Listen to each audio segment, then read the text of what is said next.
My name is Lynn and I'm studying to become a B.C.B.A. In today's video, we're covering Unit 2 of Measurements and Design. So for Unit 2, what they discuss is the natural science of behavior. Now, this may seem out of place in the class of measurement and experimental design, but realistically, it's trying to explain how we measure and why we can measure these things, and why we design the items that we do in the way of which we do so. Bear in mind that behavioral analysis is an empirical process. We have direct observation and we measure different elements of behavior, right? We can measure magnitude, we can measure latency, we can measure duration. All these things are measurable by number, so we do have a natural process for these. The philosophical assumptions for measuring items within ABA. There are 4 philosophical assumptions for the measuring within ABA. The first one is selectionism, which is variation and selection of traits and attributes of behavior within behavior intervention, determined by genetics or by culture. So basically that's describing how certain behaviors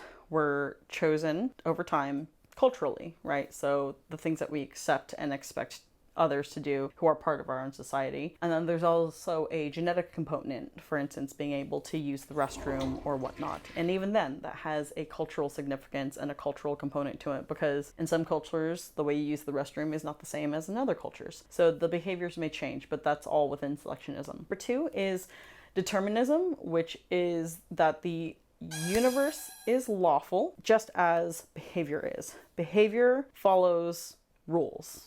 The same way that we have basic expectations of there's an antecedent, something is occurring within the environment or something is present in the environment. And then the organism that we are watching or observing behaves to react or to try and manipulate something within that environment. What is the consequence? So there's a very clear separation between expectation among different environments. And so that is within determinism. There are certain laws that we can follow. There are certain rules that we understand that most behaviors will follow. For instance, if we understand something is attention-based, if we determine a child has a functional relation between one behavior and attention, we know that they will do a lot of certain things when other people are around, and we can have high confidence, essentially, that they won't behave that way if no one is around, right? If we were just observing them in a room and then they performed, I don't know, self-interest behavior only if someone entered a room or only if someone was looking at them. We can determine these things. It's lawful. That's determinism. The third philosophical assumption is empiricism. So we have objective observation and thorough descriptions, and we're able to quantify the behavior and also explain what the behavior is, qualify the behavior as well. So basically, empiricism is we're not going to think like, oh, he wants to go outside, so he's going to do this because we think it's like this. No, we can measure specifically like, okay, every time he moves towards the door and starts banging on the door, someone opens the door for him. So he has learned he can get outside by banging on the door. So we have broken down and we can make the description of the behavior of banging on the door. We have a functional analysis behind it. You know, like they bang on door given any method possible and an adult around him will open the door. So that's very functional, right? So empirically, anyone can observe that, right? You can ask some Joe Schmo off the street, like, hey, can you tell me how many times he bangs on the door? And they should be able, with your description of what banging on a door is, be able to count and say like, yeah, they did this many times. So that's being empirical about it. The last philosophical assumption of measurement within ABA is pragmatism. That is assessing the truth of theories based on the success of the application. So once again, going back to pragmatism from Unit 1, but kind of applying it to overall measurement, is when we are performing these interventions, does it actually succeed in doing what we want it to? So most of the time we will succeed in altering some form or dimension of a behavior, and a lot of times there's also some side effects to it, but we'll get to that in a later unit. But basically, are these changes acceptable and applicable? Like, is this a success story of the intervention, right? So we're being pragmatic. Did it work? Did it gain what we wanted it to gain for this behavior, for this individual? If yes, we can justify what we are doing, right? If not, we can't, so we need to change it.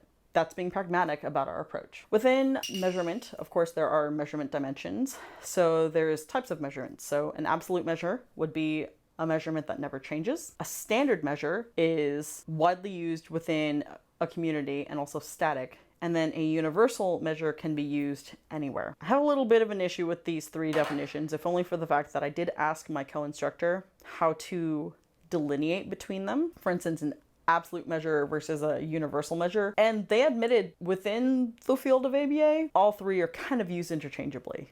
So even if we could, by a textbook, describe the differences of them, most people simply use them interchangeably, regardless of what happens. So even if I am just like, okay, we're going to have a standard measure over here, and we're using a universal measure over here, if I change companies or if I go to a different region, they're going to say certain terms or use certain terms like such, and they're going to mean the same thing for them. So while it's important to know those terms of absolute, standard, and universal, it doesn't necessarily mean that they're going to have a huge impact on whether or not you're going to be able to measure something. But I would say standard practice or standard measure of a practice is when it's widely used, that's the most common thing I can say. And then universal is generally, I kind of consider that to be something like ounces or pounds or inches. Like those are universal measures because everyone can use them, right?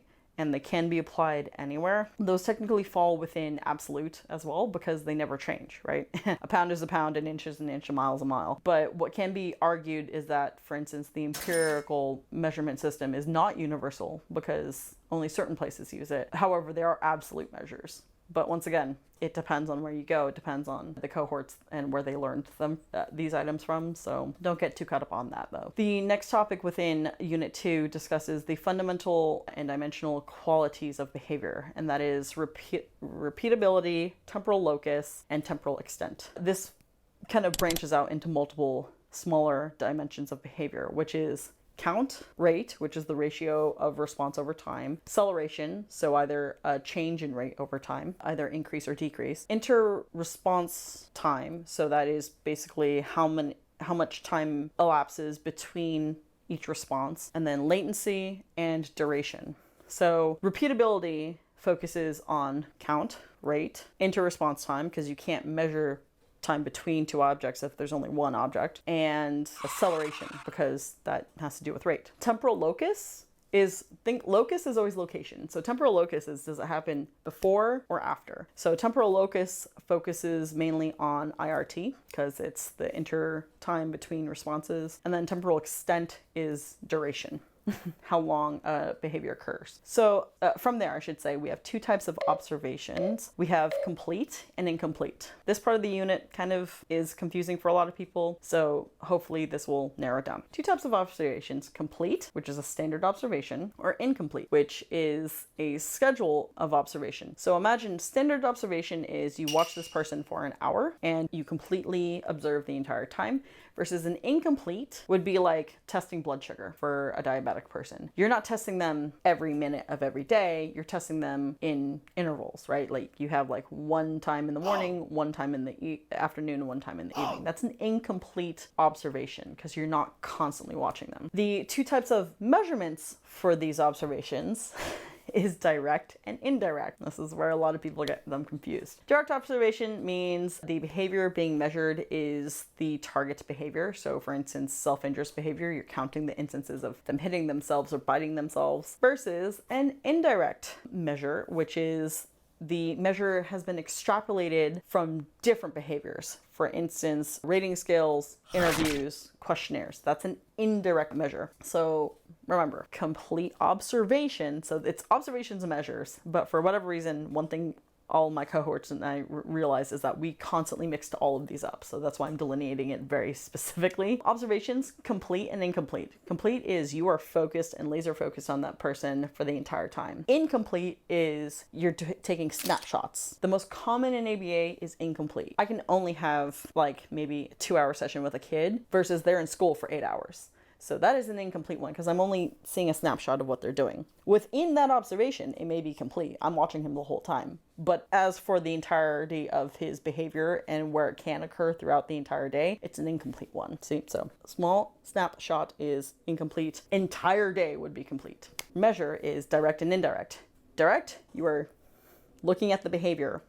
The behavior that you are observing is what you are measuring. Versus indirect, you're asking questionnaires, you're looking at scales, you're interviewing. That's an indirect observation because you're asking others to describe the setting and scene for you. So just bear those in mind. That being said, there are two types of recording data. See, it gets even more confusing. That's why I delineated between them. Two types of recording data would be continuous and discontinuous. Discontinuous we talk about in Unit 2, or 3, I mean. Unit 2 ends with the description of continuous data, and that is event recording. So for instance, count, rate, acceleration. When we are taking continuous data, it is that 2-hour time limit that I have with my kid at school. I'm watching him, I'm having an incomplete observation because I'm not going to be there for the whole day. I have an incomplete observation with him. I'm doing a direct type of measure because I'm watching him observe hitting himself, and it is a continuous measure. So in event recording, every time he hits himself, that's an event recording. I'm recording the event that it occurs. It's very much a, can you capture every event that it occurs? Like, are you able to? That's what it's kind of trying to measure. Is like a continuous one is you're trying to capture every event, but you're not guaranteed to. It's just that you're trying to capture every event occurrence of the behavior. So that's continuous. Once again, discontinuous will be in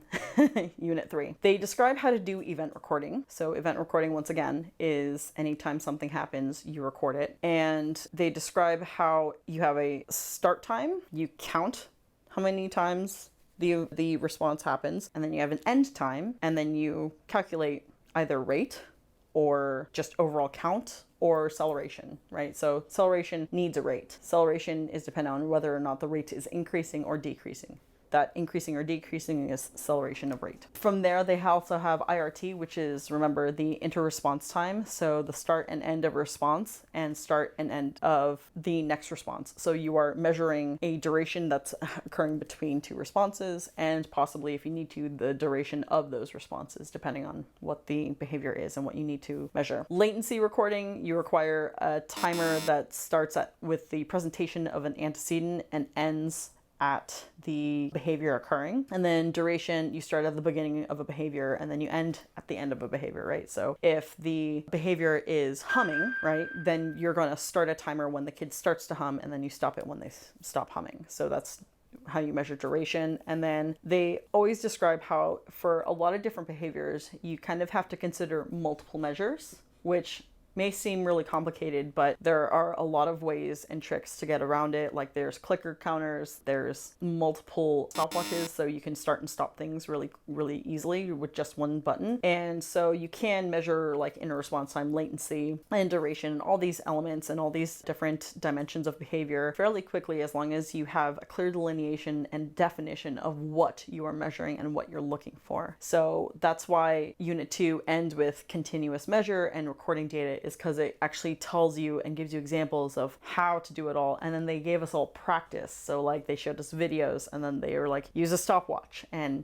tell us how many seconds this kid claps, or how many claps you count, or whatnot. A reason why this really does matter is there are sometimes, for instance, clapping. You can either count a clap, 3 claps, or you can count sections of clapping or little sessions. So that's going to be really hard to count how many times I clap. But if you're counting duration of behavior, that's easier to count. And not only that, but that's more relevant to the behavior. Because once again, if a kid is just clapping randomly in class, and when the teacher's talking, they just kind of do that, then you will be wanting to do event recording. But if they're just doing a constant stream of clapping the entire time, it's going to obviously you're looking more for a different dimension then to measure, because having individual counts of those sessions of clapping isn't really going to make that much of a difference. Because what if they clap 50 times, but they do it within like a minute or something like that, and that's the only minute they have that they have counting or that you've counted for the entire 2 hours. That's not entirely bad, realistically. That's only a minute's worth of clapping, versus if you have 50 claps over 2 minutes and there's an IRT of, I don't know, a minute and a half in between, that's going to be annoying for the entirety of the 2 hours. So what you measure makes a huge difference in how you approach what you're going to do with that behavior. So that's how Unit 2 ends. Hopefully this was really informative, and I know that there's a lot of different 2 types of things. Remember, 2 types of observation, 2 types of measure, and 2 types of recorded data. And once again, that's the one that I hear everyone mess up on. Just try to come up with your own examples if you can, and like if you have any cool examples, let me know, because any help will always work. Even though I'm done with this unit, it's still really good to keep in mind. But I hope you enjoyed the video, and I will see you in the next one.